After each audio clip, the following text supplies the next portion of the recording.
Selamun aleyküm. Bugün miladi 4 Haziran 2022 Cumartesi, Hicri 5 Zilkade 1453. Günün ayeti. Onlardan, kitap ehlinden çoğunun günaha, haksızlığa ve haram yemeye koşuştuklarını görürsün. Yaptıkları ne kötüdür. Günün hadisi.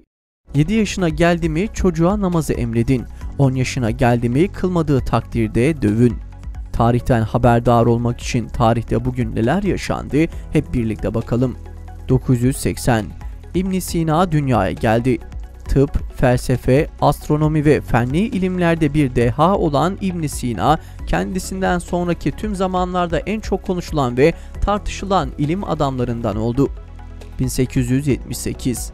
Kıbrıs'ın idaresinin geçici olarak Birleşik Krallığa bırakıldığı Kıbrıs Antlaşması imzalandı.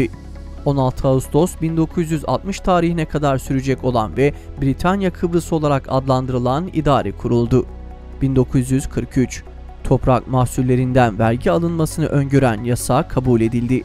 Yasaya göre her çeşit toprak ürününün vergiye tabi olduğu açıklandı. 1989.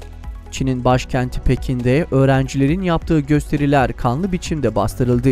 100.000'den fazla göstericinin üzerine tanklarla ve ağır silahlarla ateş açan ordu birlikleri 2 ila 4.000 arasında öğrenciyi öldürdü. 7.000'den fazla gösterici de yaralandı. 2012.